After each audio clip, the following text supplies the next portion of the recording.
Bom dia. Todo mundo animado aí ou não?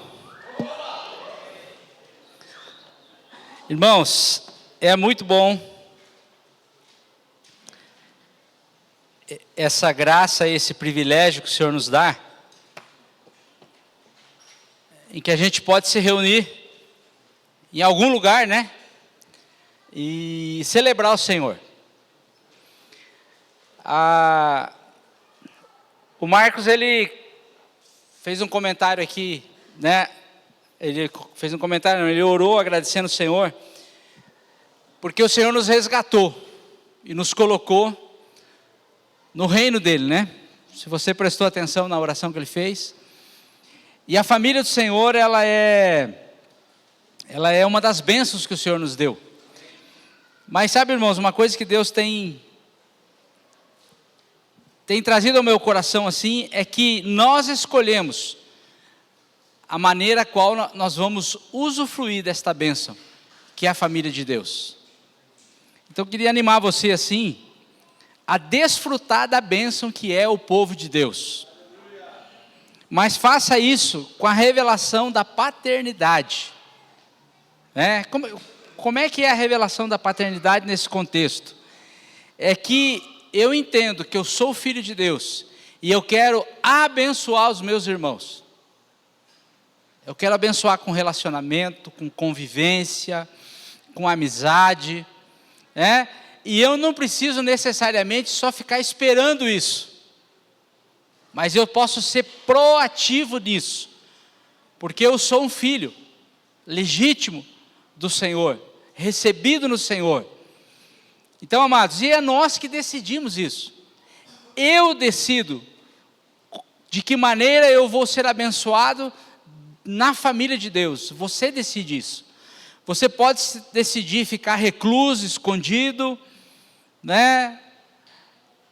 Mas você pode também decidir o seguinte: eu quero ser família de Deus, eu quero abençoar os meus irmãos e abrir a sua vida. Abrir a sua vida, abrir a sua casa, abrir o seu relacionamento para os irmãos. Amém? Amém. Nós decidimos como nós somos família de Deus. É nossa responsabilidade. Porque às vezes a gente entra naquele sentimento, né, de ficar excluído, retraído, às vezes até naquela situação esperando que alguém venha atrás de nós. Mas aquele o qual nós precisávamos que viesse atrás de nós, já veio, que é Jesus. Então, nós não precisamos esperar mais nada. Seja proativo, em nome de Jesus, amém? Hebreus 13:8.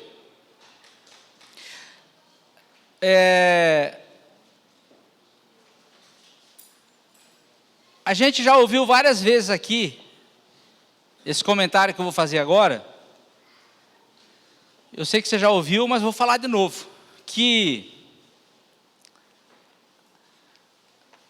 na maioria das vezes, o pessoal do mundo financeiro aí, o pessoal que lida com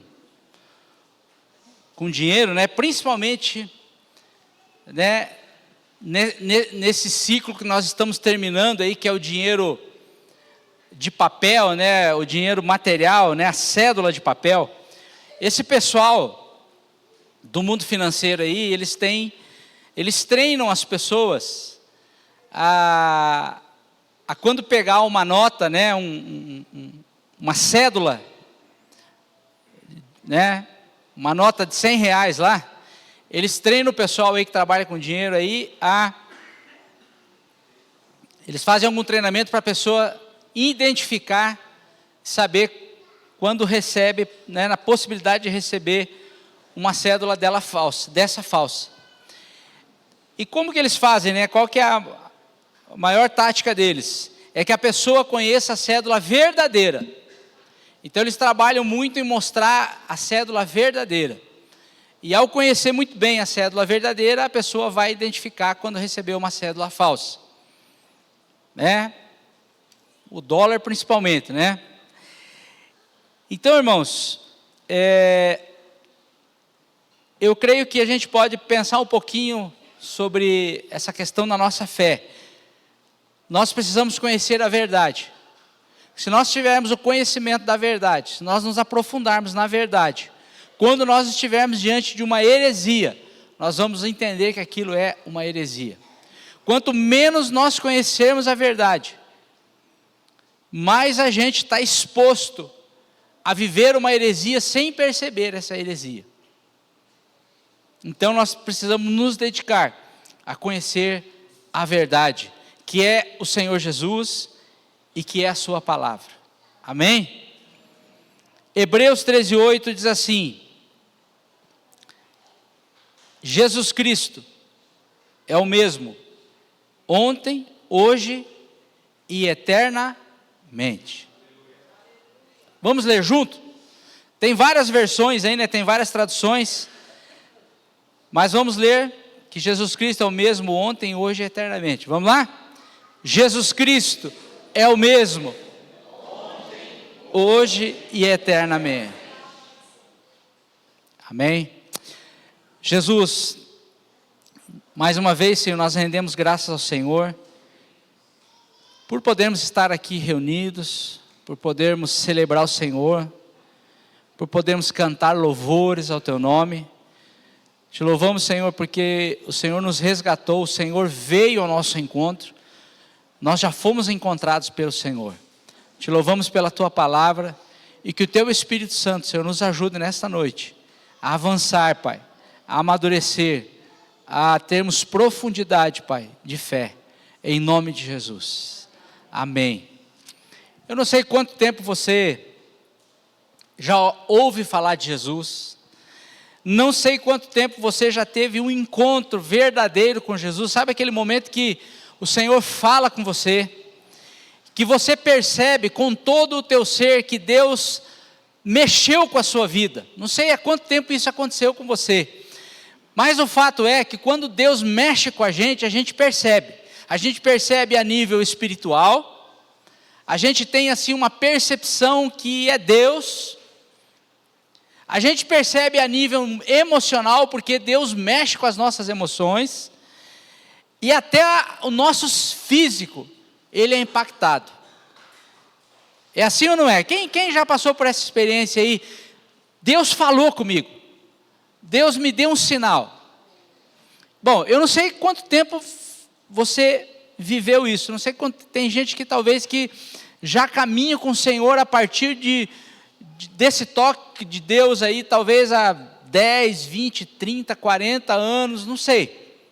Há quanto tempo você teve esse encontro com o Senhor? Não sei há quanto tempo você ouviu falar sobre Jesus, que Jesus, Ele é o próprio Deus que se fez homem para salvar os homens. Não sei há quanto tempo, mas eu quero dizer o seguinte, que Ele é o mesmo, Ele não mudou, Jesus não mudou. Às vezes na nossa caminhada de fé, a gente tem momentos que a gente dá uma desanimada, por alguma circunstância, por algum problema, por alguma coisa que nos envolve, tantas são as circunstâncias.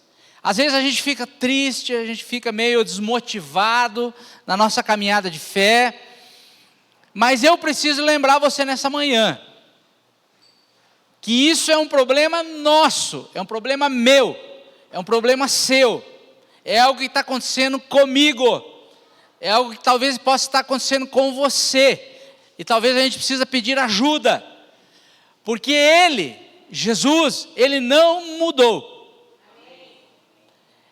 Eu tive um entendimento assim, mais claro sobre o Senhor, por volta aí dos anos de 1986, e eu era bem novo, né, apesar que ainda sou, eu era bem jovem, bem imaturo, e a gente viveu assim uma experiência muito intensa com o Senhor, naqueles dias, a gente viveu uma experiências assim profundas, de oração, de clamor, de palavra, a gente viveu assim algo muito intenso com o Senhor naqueles dias.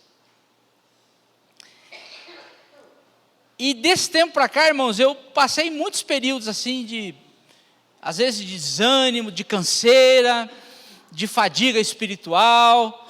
E se não fosse pela graça e pela misericórdia de Deus, talvez eu tivesse desanimado. Mas aquele Jesus dos anos 86 é o mesmo de hoje? É o mesmo Jesus dos dias de desânimo? É o mesmo. Ele não mudou. Ele não muda. Mas isso nós estamos olhando aqui na nossa vida, na nossa trajetória de vida. Mas a verdade é, irmãos, que essa palavra ela fala de eternidade. Ele é o mesmo ontem, e esse ontem vai apontar para a eternidade lá atrás. Porque a palavra de Deus, nós vamos ler o texto aqui em Filipenses, fala que, em Colossenses, que nele foram criadas todas as coisas. Então, quando a palavra afirma que Jesus é o mesmo, que ele não mudou na nossa história de vida, na minha vida ele é o mesmo que ele era desde lá de 1986, ele é o mesmo, mas ele é o mesmo na história, na eternidade, nas eras, ele é o mesmo, porque nele foram criadas todas as coisas, nos céus e na terra, e ele, para todo sempre, será o mesmo. O Senhor, ele não muda, o Senhor permanece. A fidelidade de Deus não muda, o amor de Deus não muda, a verdade de Deus não muda, o cuidado de Deus para conosco, ele não muda, irmãos. No Senhor não há sombra de variação, amém? Então, o que eu queria compartilhar com os irmãos, nessa manhã, é sobre esse Deus, que não muda, que é o mesmo. Voltar mais uma vez, irmãos, nesse ponto, sobre o Senhor, sobre Jesus, sobre o Senhor Jesus Cristo, que Ele é o centro, a razão de todas as coisas, e Ele precisa ser o centro das nossas vidas. E a palavra de Deus, ela nos traz embasamentos, para que a nossa fé esteja firmada nesta verdade, que o Senhor é Senhor de todas as coisas, amém? E aí, eu queria que você abrisse em Romanos 11, 33 e 36,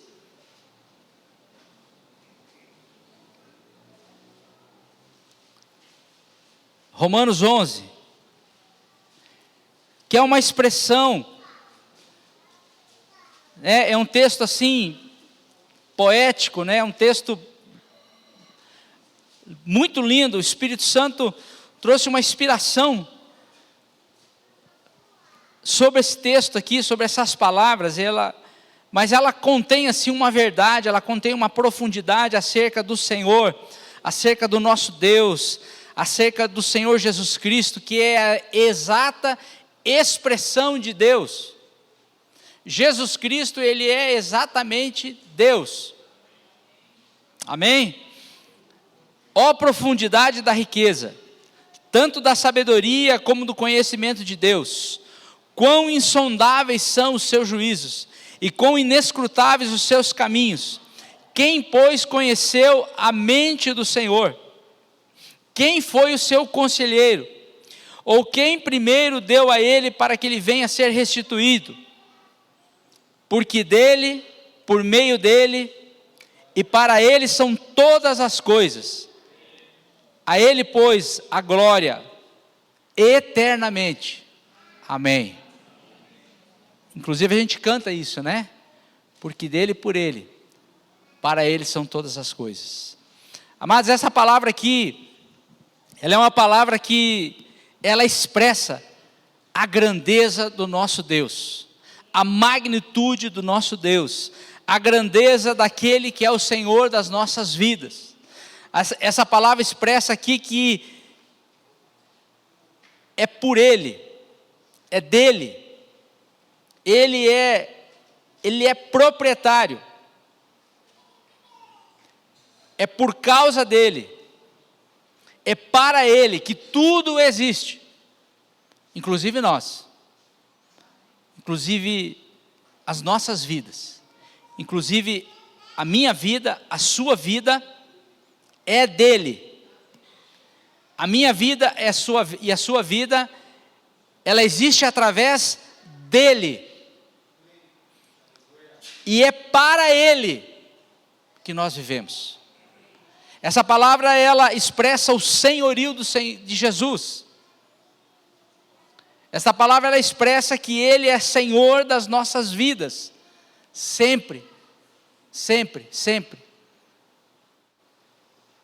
Não depende de circunstâncias, não depende do nosso ânimo, não depende da nossa alegria, não depende da nossa motivação.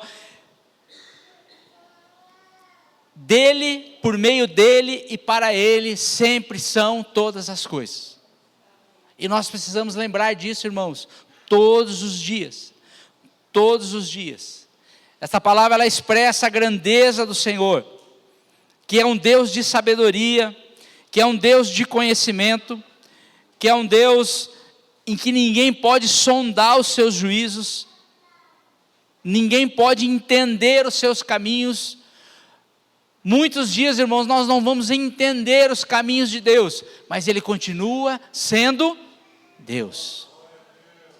Sabe aquele dia que vem a dúvida no seu coração, que você não está entendendo o que está acontecendo, que você não compreende o porquê determinadas coisas estão acontecendo? Deus continua sendo Deus, e nós precisamos continuar confiando, e nós precisamos continuar dependendo dEle, e nós precisamos continuar levando a Ele todas as nossas dúvidas, todos os nossos medos, todos os nossos sentimentos, ainda que eles não sejam bons, esses sentimentos, ainda que sejam sentimentos de amargura, de medo, de angústia, de tristeza, nós precisamos levar diante dEle, porque só Ele pode nos ajudar. Ele é Senhor das nossas vidas. Ele é Senhor das nossas vidas. Filipenses capítulo 2.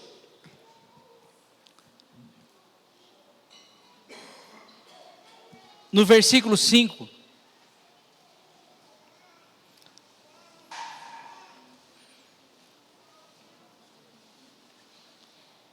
Toda essa grandeza, todo esse poder, toda essa magnitude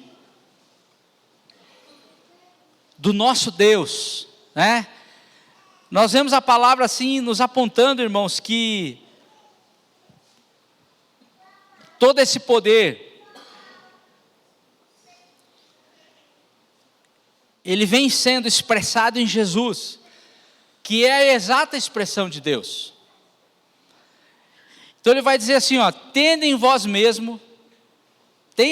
mesmos, né, o sentimento que houve em Cristo Jesus. Pois ele, subsistindo em forma de Deus, não julgou como usurpação ser igual a Deus. Então, essa palavra está dizendo que Jesus, sendo Deus, ele se humilhou, ele nos ensina o caminho da humildade, ele nos ensina um caminho da mansidão, ele nos dá aqui, nos aponta um caminho da humildade, um caminho da mansidão, que ele, sendo Deus, a si mesmo, se esvaziou, se humilhou, assumindo a forma de servo, tornando-se a semelhança de homens. Então esse texto está dizendo aqui que Deus se fez homem. É o que fala lá no Evangelho de João. E o verbo, a palavra viva, que criou todas as coisas, a palavra viva que sustenta todas as coisas, a palavra viva que cria e sustenta todas as coisas, se fez carne e habitou entre nós. Então, esse Deus, né, ele tomou forma de homem, ele se esvaziou, assumindo forma de servo, tornando-se em semelhança de homens, e reconhecido em figura humana, a si mesmo se humilhou, tornando-se obediente até a morte, morte de cruz. Então, Deus, Ele tomou a forma de homem. Jesus, Ele é 100% homem, mas Ele é 100% Deus também. Jesus, Ele é 100% homem e Ele é 100% Deus. Hoje, irmãos, há um homem no céu. Há um homem no céu. Jesus Cristo. E esse homem, ele está sentado à direita de Deus. E ele veio como filho unigênito, como único filho. Mas agora essa família foi aumentando, essa família foi crescendo, e agora ele é o primogênito de muitos. E ele está lá. E ele é o mesmo. E ele não mudou. Ele é o mesmo, ele continua sendo o mesmo. Mas aí, amados, pelo que também Deus o exaltou. Deus exaltou a Jesus. Sobremaneira Ele deu o nome que está acima de todo o nome. Então, Ele se humilhou, Ele assumiu a forma de servo, Ele se tornou semelhante aos homens, Ele buscou o caminho da humildade, da mansidão, e agora Deus o exaltou de sobremaneira, Ele deu o nome que está acima de todo nome, para que ao nome de Jesus se dobre todo joelho. Todo joelho se dobre ao nome de Jesus. Todo joelho se dobre diante do nome de Jesus. Né? O Daniel falou aqui que tem dia que ele se estica, né? Tem dia que ele se larga e tem dia que ele se ajoelha. Nós devemos nos ajoelhar diante do nome de Jesus. Chegará um dia, irmãos, que todos se dobrarão diante do nome de Jesus. Os ateus, os zombadores, sabe, tantos homens na história que zombaram de Deus, eles vão ter que se prostrar diante de Jesus. Nos céus, na terra e debaixo da terra. Nós sabemos que nos céus isso já acontece. Os anjos se prostram. Não é isso que a palavra fala? E isso precisa acontecer aqui também. E toda língua confesse que Jesus é o Senhor, para a glória de Deus. E veja, irmãos, a graça e a misericórdia que o Senhor tem derramado sobre as nossas vidas, porque o Espírito Santo tem nos revelado já essa verdade. Isso é notório, irmãos, porque hoje nós já entendemos sobre esse senhorio de Cristo e nós já confessamos o Senhor. E nós já nos dobramos diante dele. É isso que o Marcos agradeceu aqui. O Senhor nos revelou isso, o Senhor nos trouxe essa salvação. E nós não estamos esperando um dia futuro para nos render diante da presença do Senhor, mas hoje nós já entendemos isso e hoje nós já nos prostramos e nós já confessamos a Cristo. Amém? Isso é motivo de gratidão ao Senhor, porque Ele abriu a nossa mente, Ele nos trouxe esse entendimento. Mas esse texto aqui, ele nos afirma isso, ele nos traz essa clareza do senhorio de Cristo. Esse texto ele nos traz essa clareza de que o Verbo se fez carne e habitou entre nós. Amém? Um outro texto que eu queria que a gente pudesse compartilhar nessa manhã, bem conhecido, Colossenses capítulo 1, versículo 13.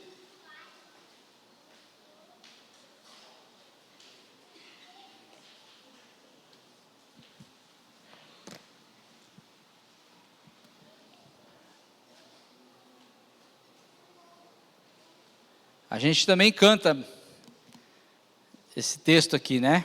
Uma parte dele aqui.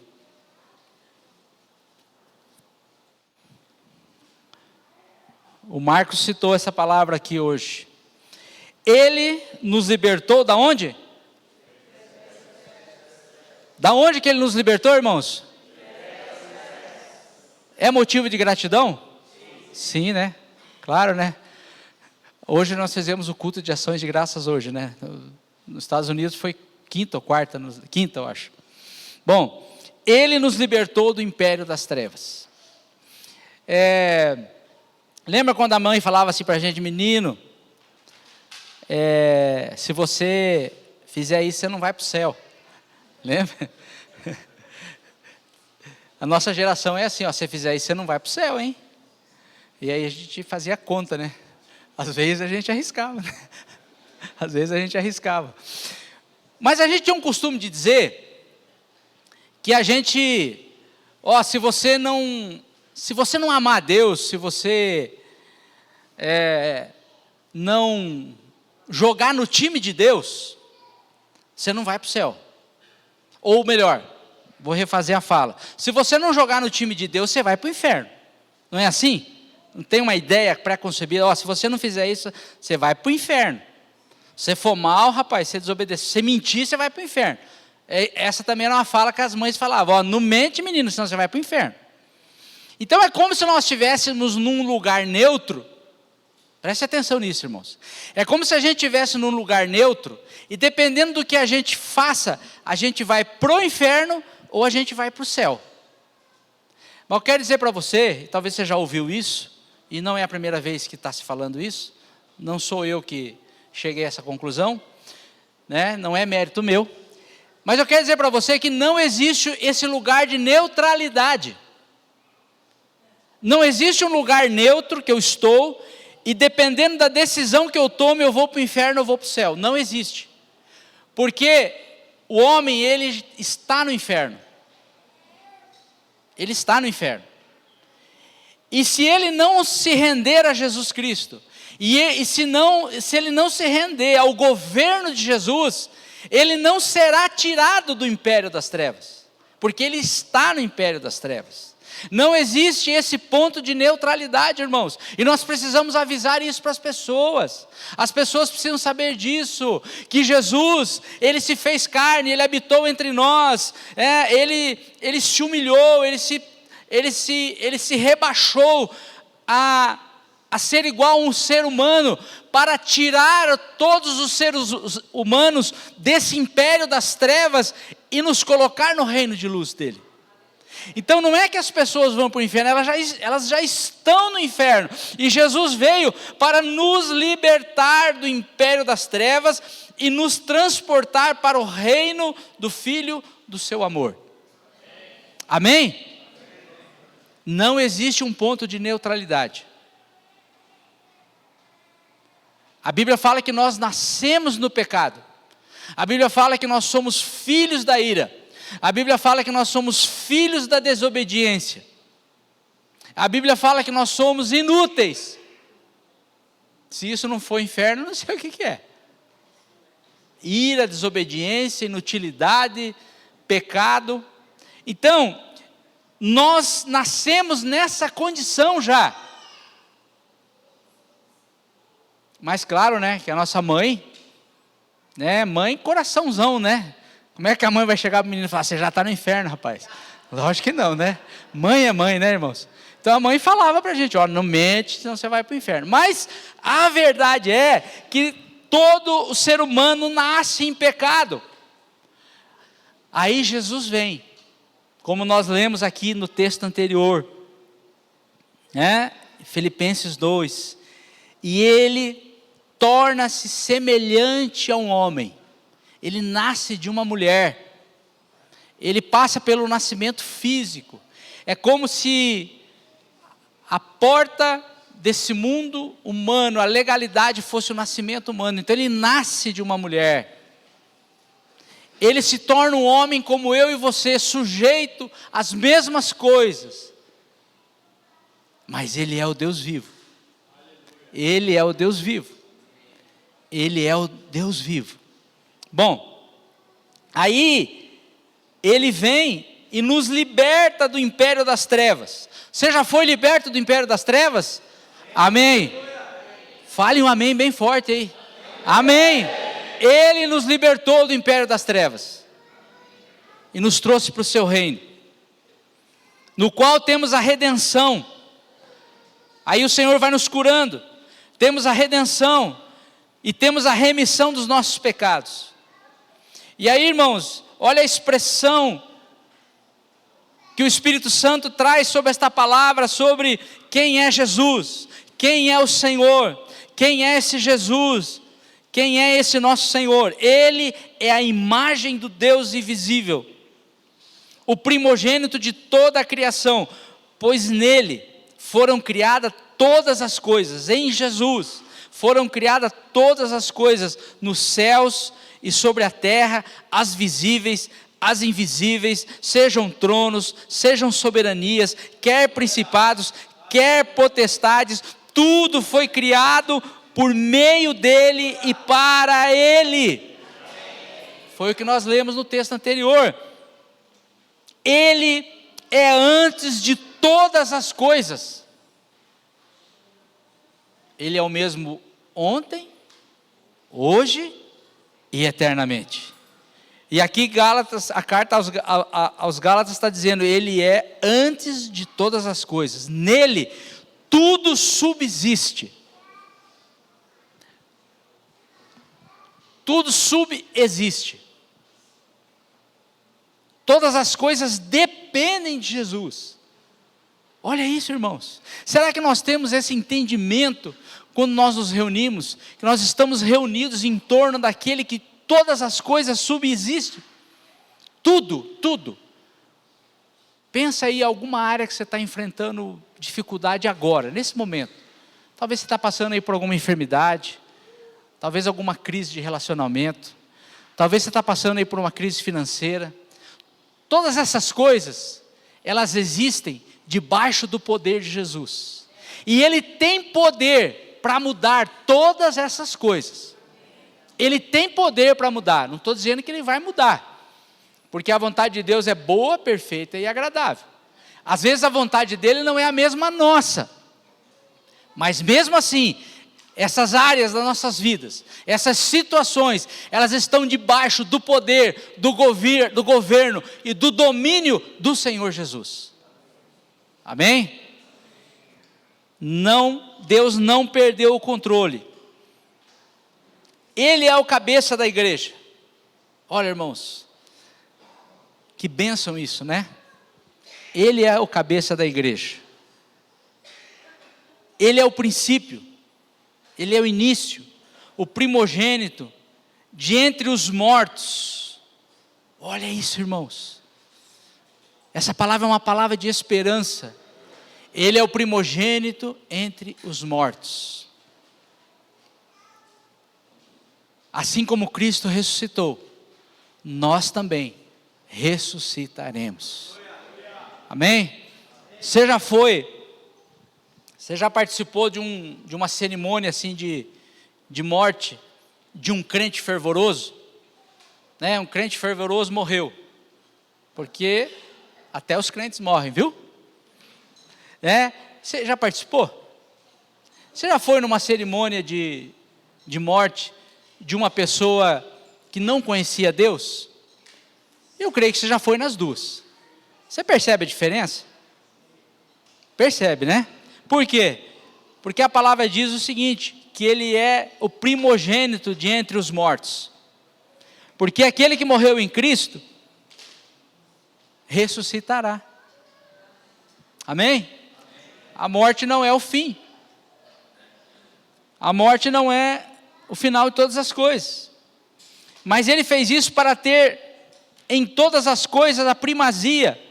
Porque aprove a Deus, Deus quis, Deus determinou que nele residisse toda a plenitude, que havendo feito paz pelo sangue da cruz, por meio dele, reconciliasse consigo mesmo todas as coisas, quer sobre a terra, quer sobre os céus. e vós outros também, que outrora, e aí está falando de nós, irmãos, éreis estranhos e inimigos no entendimento pelas vossas obras malignas, agora, porém, vos reconciliou no corpo da sua morte, no corpo da sua carne, mediante a sua morte, para apresentar-vos perante ele, santos, inculpáveis e irrepreensíveis. Ou seja, pelo poder, pela soberania, pela grandeza do nosso Senhor Jesus Cristo, nós temos a condição de chegarmos diante de Deus, santos, inculpáveis e irrepreensíveis, com uma condição: se é que permaneceis na fé, alicerçados e firmes, não vos deixando afastar da esperança do evangelho que ouvistes e que foi pregado a toda criatura debaixo dos céus, o qual eu, Paulo, me tornei ministro. Amém? Esse texto, irmãos, ele expressa a grandeza do poder de Deus para nos salvar, para nos remir. E o que eu acho interessante, meus irmãos, nesse texto, nos dá uma impressão que essas palavras assim, no meu coração, para mim, parece que o Senhor usa todo esse poder e fala assim, eu usei tudo isso para salvar você, para resgatar você que estava perdido. Então, uma expressão de amor de Deus. E aí, irmãos, eu quero trazer aqui para vocês algumas lembranças. Como nós lemos que Jesus, ele é o mesmo ontem, e que esse ontem ele atravessa as eras, atravessa os séculos, é uma expressão de eternidade. Eu queria trazer aqui para nós, no Primeiro Testamento, no Velho Testamento, algumas referências acerca da pessoa de Jesus. Como o Velho Testamento ou o Primeiro Testamento, ele nos apontam o Senhor Jesus Cristo, que é o Senhor das nossas vidas, que é em quem nós temos que firmar a nossa fé, a nossa esperança e o nosso coração. Então abra lá em Gênesis capítulo 3, que a gente vai ver que desde o princípio, desde o início, desde o começo da história, Jesus já estava lá. João já fala que ele estava na criação. Paulo nos mostra aqui, através dos textos que nós lemos, que nele foram criadas todas as coisas, e que tudo que foi criado é sustentado por ele. Então Gênesis 3,15 vai falar sobre a promessa. No momento de crise ali, do ser humano, no momento da queda, no momento em que o homem resolveu entrar em rebelião contra Deus, naquele mesmo momento o Senhor traz a promessa aqui escrita, registrada,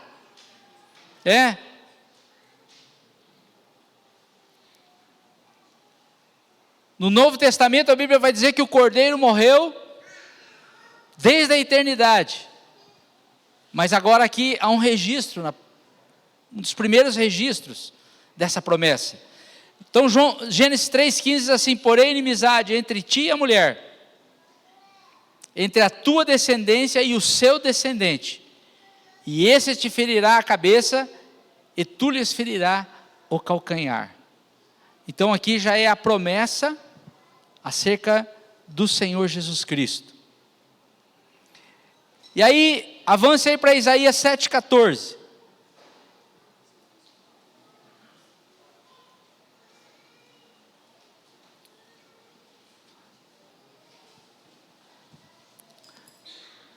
Isaías 7,14.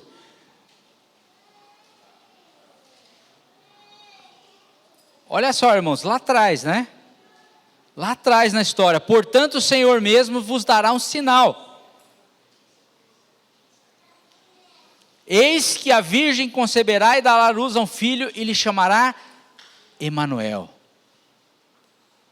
Não tem nada a ver com o Natal, final do ano, nós estamos em novembro ainda. O assunto hoje é outro, tá? Eis que a virgem conceberá e dará à luz um filho e lhe chamará Emanuel. Né? Poderia chamar Josué, poderia chamar Caleb, poderia chamar, mas ele, o Espírito Santo está dizendo aqui, ó, ele será conhecido como Emanuel. Todo mundo sabe o que significa Emanuel, né? Deus conosco. Jesus é Deus no nosso meio, na nossa casa. Jesus é Deus no casamento. Jesus é Deus entre os pais e os filhos, na vida da família. Jesus quer ser Deus na vida da igreja. Jesus quer ser Deus na sociedade. E é só a gente abrir a nossa vida para isso. Amém? Mas vamos lá, Isaías 9.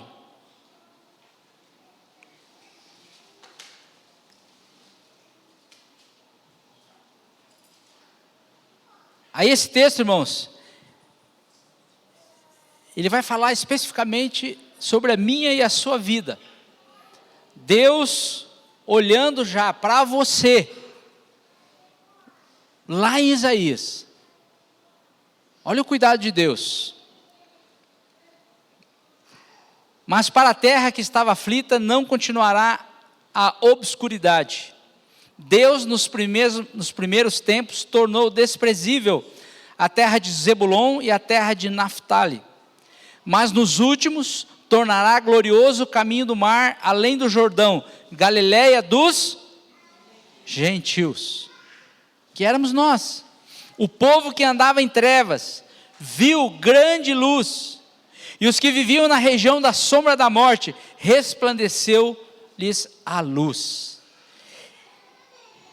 Essa região aqui de sombra de morte, essa região aqui de trevas, é o império das trevas, que ele nos tirou de lá.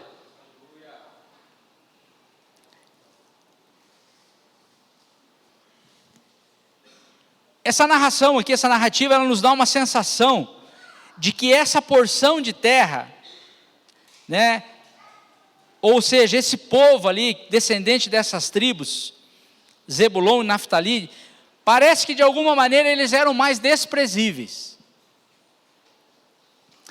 Zebulon era o 10º filho de Jacó, o filho mais novo, né, da Lia. E Naftali era o 6º filho de Jacó, filho de Bila. Essa expressão, irmãos, junto ao caminho, ela foi deixada aqui por causa da localização geográfica dessas duas tribos. Por se darem ao fato de elas estarem assim numa rota comercial, bem estratégica, ali nas proximidades do mar da Galileia e do rio Jordão. E a gente vê muito essa localidade, essa geografia da Galileia e do rio Jordão no Novo Testamento, na vida de Jesus. E ela era chamada Galileia dos gentios. Por quê? Porque ali tinha uma mistura de gente, uma mistura de etnias, de povos, viviam naquela região. Sabe por quê, irmãos? Porque quando Deus colocou o povo na terra prometida, Deus falou que eles deveriam expulsar os seus inimigos. Então, voltando a essa aparência assim a palavra nos dá uma aparência de desprezo às tribos de Zebulon e Naftali, e a gente pergunta por que esse desprezo? Porque quando eles entraram na terra, eles novamente se rebelaram contra Deus. Mais uma vez o homem se rebelando contra Deus. Irmãos, e a nossa crise é a nossa rebelião com Deus, né? É como se a rebelião ela é o principal pecado que existe na vida do homem. Quando o problema da rebelião é resolvido, todos os mais problemas são resolvidos. A rebelião é eu querendo fazer as coisas do meu jeito e abandonando o jeito de Deus. A rebelião é eu querendo viver a minha vida do meu jeito, com a força do meu braço, e não dependendo de Deus. Então, Deus fala para o povo: olha, quando vocês entrarem na terra, vocês não se misturem com aquelas nações, vocês não dêem os seus filhos para casar com as filhas daqueles povos, vocês não tragam as filhas delas para casar com seus filhos, vocês não se prostrem diante dos deuses deles, vocês eliminem esse povo, vocês expulsem esse povo. Mas eles não obedeceram. Eles foram vivendo ali, aí foram absorvendo a cultura. Mas ó que legal o jeito que eles se vestem, né? Aquele tempo não tinha negócio de moda, não tinha isso, né? De uma forma explícita, né? Mas eles começaram, irmãos, a copiar coisas simples, copiavam o jeito de vestir, a comida, e foram copiando algumas coisas. Quando eles perceberam, eles estavam copiando os pecados. Você viu como é que as mulheres cortam o cabelo lá? Fica bonito, né? Vão cortar também. Viu como é que as mulheres, né, se enfeitam? Vamos se enfeitar também.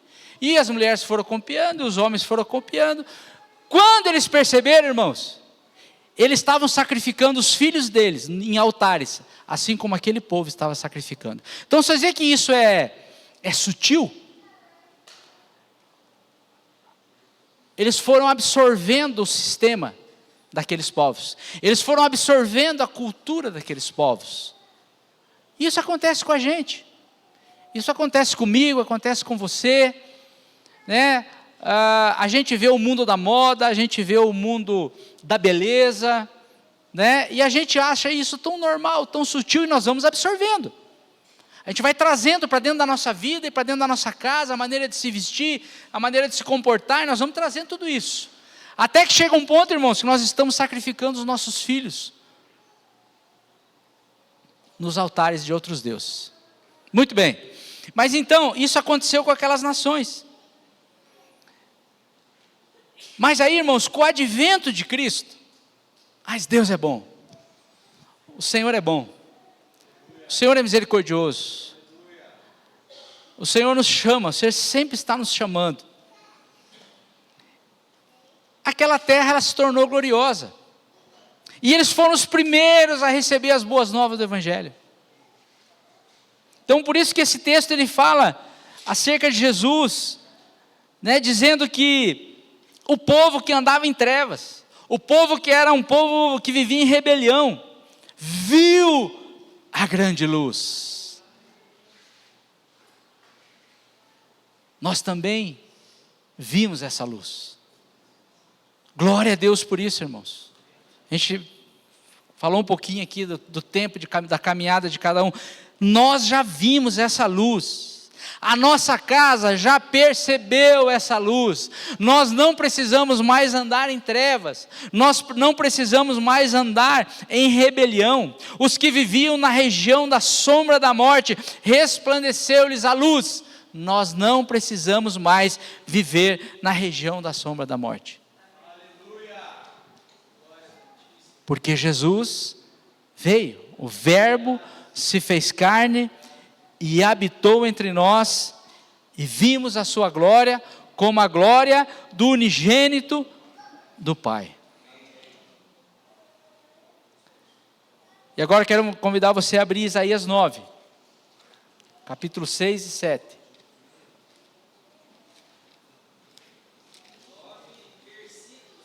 Capítulo 9, 6 e 7. E prometo que a gente já está encerrando.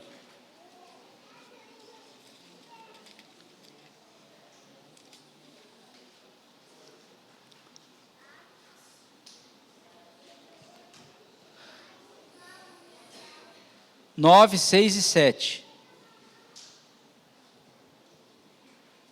Quem que nasceu? Quem que nasceu, irmãos? Um menino.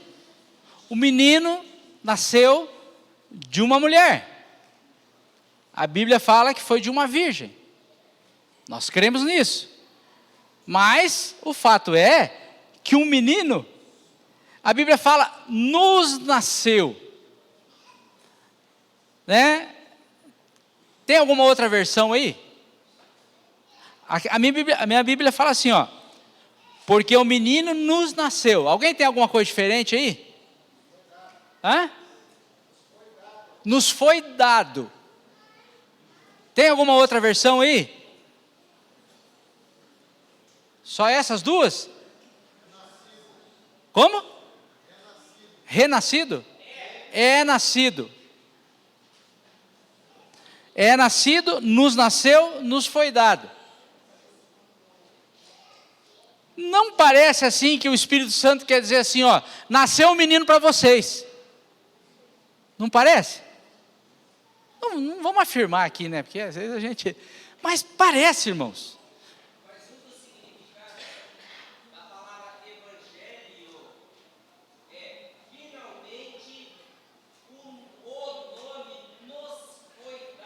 Aleluia! Olha, irmãos, a bondade de Deus, a misericórdia do nosso Deus, né? E quando a gente lê esse texto aqui, a gente volta lá no Evangelho que fala, viu, por que vocês estão ansiosos? Pelo que vocês vão comer, pelo que vocês vão vestir, olhem os pássaros, né? Olhem os pardais. Será que a gente não vale mais do que um pardal? Valemos mais que um pardal, porque um menino nos foi dado, um filho se nos deu, e olha só, irmãos, Ele é o mesmo ontem, hoje, sempre. O governo está sobre os seus ombros, o poder está sobre Ele, o governo está sobre Ele, Ele é soberano sobre todas as coisas, nos céus e na terra. E o seu nome será Maravilhoso Conselheiro.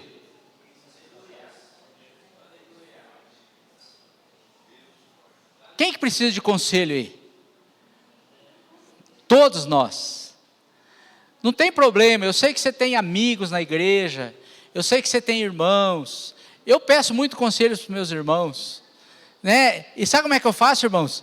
Eu separo meus irmãos por área, assim. Eu penso assim, cara, aquele cara lá, ou aquela irmã, ela manda muito bem nessa área, né? Tem um irmão, assim, que ele é muito bem nas questões financeiras. Eu ligo para ele, né?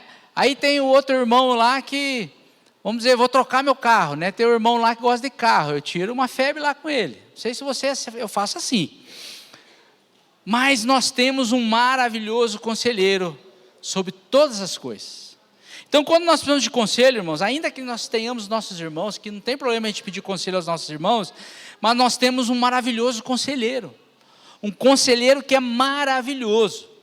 Porque eu já fui buscar conselho nos irmãos e não deu muito certo, que também faz parte. É que os irmãos não são perfeitos, mas ajudam a gente. A gente deve buscar conselho, sim.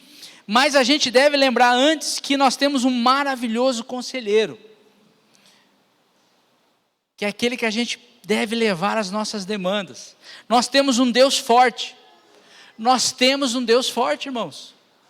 Nós estamos vivendo tempos difíceis, mas nós temos um Deus forte. Nós estamos vivendo tempos desafiadores, mas nós temos um Deus forte. As crianças têm uma música, ela fala, né, meu Deus é grandão, né? Tem uma música assim. É isso, nós temos um Deus forte. Nós temos um príncipe, um pai da eternidade. Nós temos alguém, irmãos, que foi pai, é pai e será pai. Sabe aquele dia que a gente sente que está sozinho, bate em nós uma sensação de orfandade? É flecha do inferno isso, é seta maligna, mas tem dia que parece que a gente está abandonado. Isso é seta maligna, irmãos, porque o nosso Pai é um Pai eterno, Ele foi Pai, Ele é Pai e Ele será Pai. E isso não importa o nosso desempenho, Ele continua sendo Pai. E Ele é o príncipe da paz. O seu nome será, o seu nome é Maravilhoso Conselheiro, Deus forte, Pai da eternidade, Príncipe da paz, o mesmo ontem, hoje e eternamente. Ele não muda. Ele estenderá o seu governo. Já chegou na sua casa? Já chegou na sua vida? A promessa é que Ele estenderia, Ele estende o seu governo. E já chegou, irmãos. Já chegou nas nossas casas esse governo, já chegou na nossa vida, precisa chegar na nossa vida, precisa chegar no nosso governo, na nossa casa, na nossa vida esse governo, porque quando esse governo chega, irmão, chega a paz. Ele estenderá o seu governo e haverá paz sem fim. Ele estenderá o seu governo e haverá paz sem fim sobre o trono de Davi e sobre o seu reino, para estabelecer e o firmar com justiça e com juízo, desde agora e para sempre. O zelo do Senhor fará isso. Amém? Irmãos, todos os domingos, nós nos reunimos aqui, para celebrar esse Deus. Todos os dias lá na sua casa, você tira algum momento para estudar a palavra, para orar, para meditar, porque você crê, confia e teme a esse Deus. Essa é a razão da nossa fé. A razão da nossa fé, irmãos, ela não está fundada em circunstâncias, em momentos. A razão da nossa fé, ela não está fundada na cotação da bolsa. A razão da nossa fé é o Senhor e a sua palavra. Amém? E nós precisamos voltar para o Senhor todos os dias. Voltar para a sua palavra todos os dias. Amém? Vamos orar? Você pode ficar de pé. Vamos clamar ao Senhor que Ele avive essa fé nas nossas vidas. Que o Senhor continue se revelando a nós. Se Ele é o mesmo ontem, hoje e eternamente. E a gente viveu lá, puxa vida, eu tinha uma fase na minha vida que o Senhor falava comigo, o Senhor me mostrava isso, mostrava aquilo, revelava isso, revelava. Ele não mudou, irmãos. Ele é o mesmo. E Ele quer continuar a se revelar. Ele quer continuar a queimar o nosso coração. Ele quer continuar a colocar em nós a alegria da salvação. Ele quer continuar a colocar sobre nós vestes de louvor, como a palavra diz. Ele é o mesmo. Ele é o mesmo. E a nossa oração é que a gente na nossa oração a gente possa pedir nessa manhã